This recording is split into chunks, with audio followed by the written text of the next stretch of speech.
Well, hello there and welcome to our second video for today. In this video, we're going to continue talking about digestion, which you should remember is, it's only been, probably 5 seconds ago. Digestion is the breakdown of large and complex food molecules, large and complex, into smaller and simpler food molecules. Why? So that it can be absorbed into cells and used by cells. Now in this video, we're going to talk about two types of digestion, physical digestion and chemical digestion. And you need to know the differences well. Alright, so let's get going with that. We're going to start with physical digestion. So physical digestion. Now I want you to imagine that you came to school today with some famous Amos cookies in your bag or something nicer. I don't know nowadays what you guys eat. But you're looking forward to eating it during recess. But when you open your bag, lo and behold, you found that instead of cookies, there were cookie crumbs. They've all broken up into very small pieces. So you were very sad. Now, what do you think happened? Probably you were running around or you were running for the bus to school and the cookies got tossed around. There was some force applied to the cookies and they broke up into smaller pieces. Now, that is something similar to physical digestion, which is the first type of digestion. Now, physical digestion is the mechanical breakdown of large food pieces into smaller food pieces.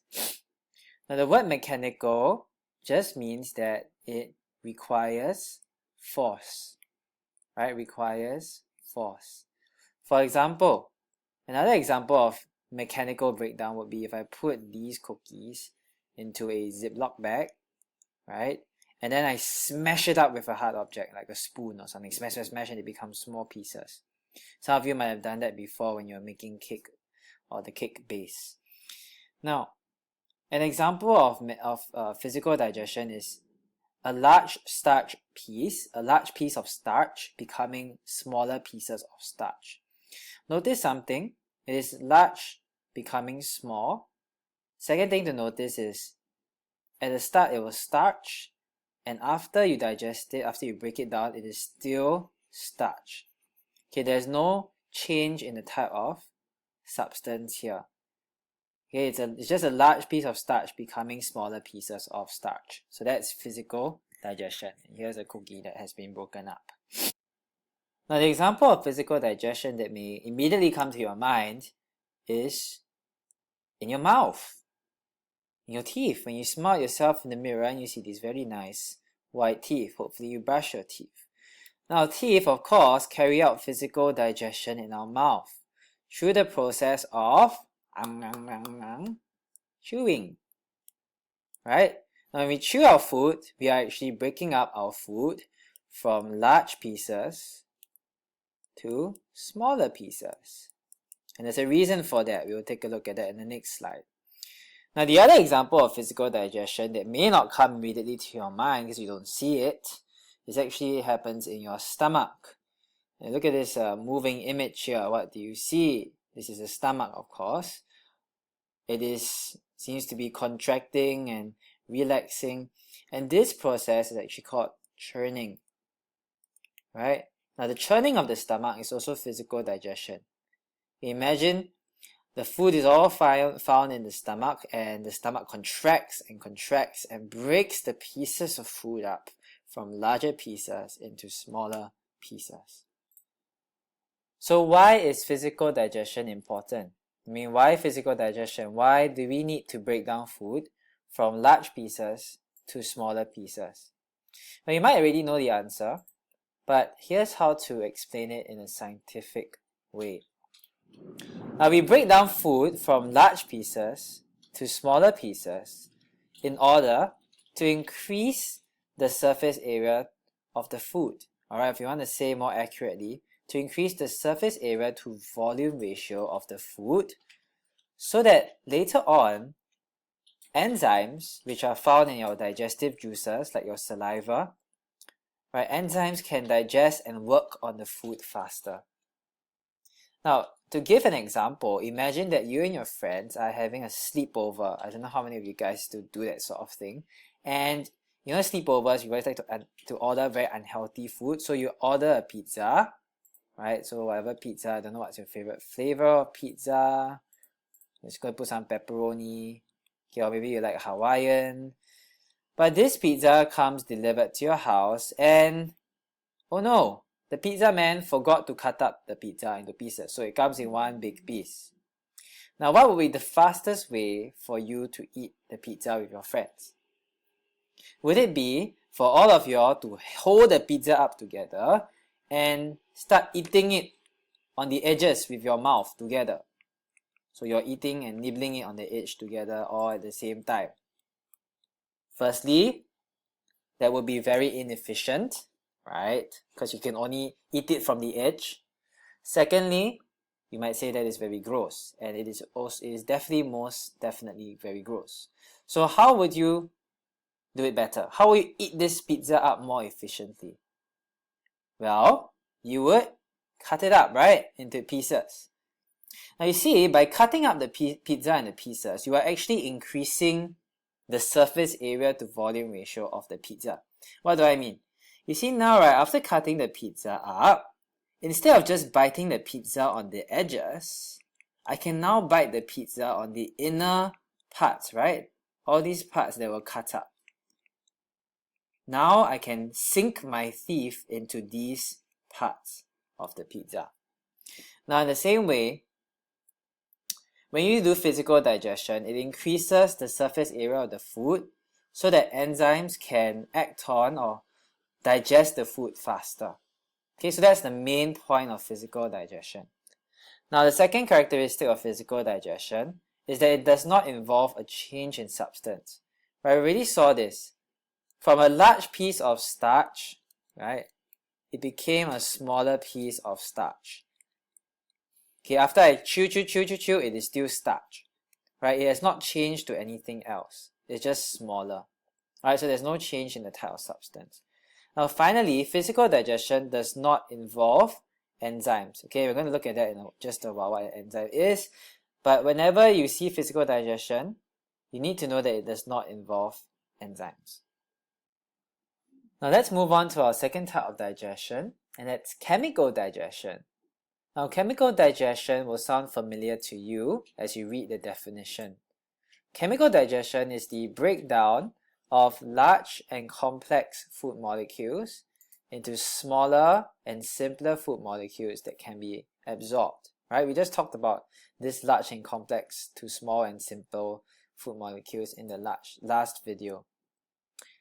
Now, the main point of chemical digestion is that it produces small and soluble food molecules that can be absorbed into our cells.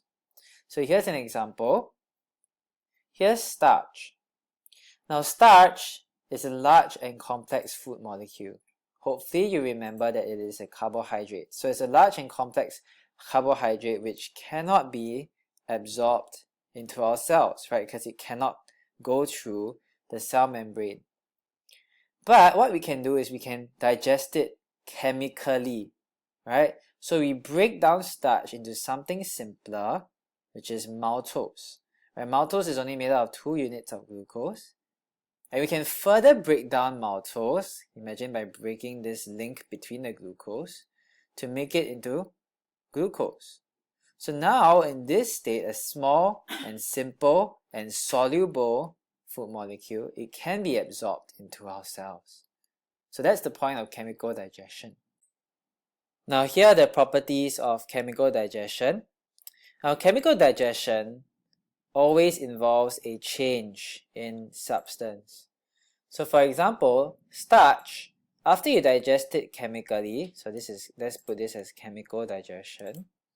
After you digest it chemically, it will become something different. In this case, it becomes many units of maltose. So compare this with physical digestion. When I talked about physical digestion, I said that we had large pieces of starch becoming smaller pieces of starch. So after physical digestion, the starch just became smaller pieces. It was still starch.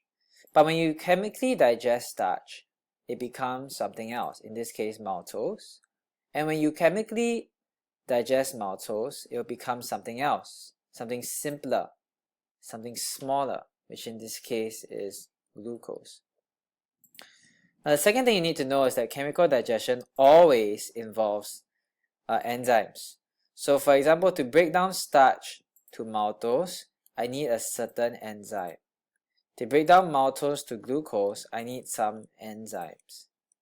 Alright, something called an enzyme. Now let me give you some examples of this.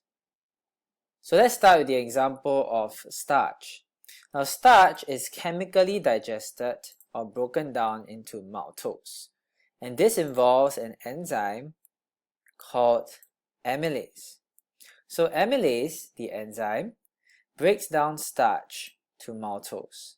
Amylase acts on starch and breaks it down to maltose. Now this happens, for instance, in your mouth. And interestingly, amylase is the enzyme found in your saliva. So saliva contains the enzyme amylase and breaks down starch to maltose. Great. Now maltose can be further chemically digested into glucose. And the enzyme which acts on maltose is called maltase. Alright, so maltase breaks down maltose to glucose. As we'll learn later, this happens in your small intestine. Alright. Now, our second example has to do with protein. Now, protein is chemically digested into polypeptides, or you can say smaller protein pieces. The enzyme which does this is protease. Protease. So you say that protease breaks down protein to polypeptides. Now, polypeptides can be further chemically digested, right? We need to further break it down so it can be absorbed into cells, and you should remember that it can be chemically digested into amino acids. And the enzyme that's responsible for this is called protease as well. They're just different types of protease. Okay, so this is like protease 1, this is protease 2. They're found in different places. So protease also breaks down polypeptides to amino acids. I'll learn where this happens later in your digestive system. Just to give you a sort of, heads up, the protease which breaks down proteins to polypeptides is found, this enzyme is found in your stomach. Finally, let's look at the chemical digestion of fat. Fat is chemically digested into fatty acids and glycerol, which can be absorbed into your cells, right? This can be absorbed in your cells. Now, the enzyme which does this is called lipase, right? So we say that lipase breaks down fats to fatty acids and glycerol. And we'll see that this enzyme lipase is found in your small intestine.